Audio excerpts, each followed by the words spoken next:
एक था लड़का लाल गुलाल, नाम था उसका नूर जमाल। बात अनोखी करता लेकिन काम भी उसके बड़े कमाल।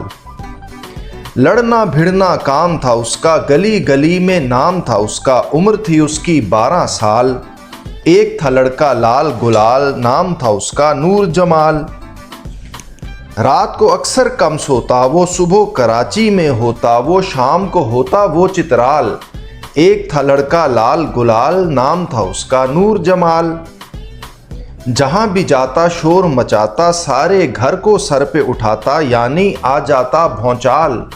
एक था लड़का लाल गुलाल, नाम था उसका नूर जमाल।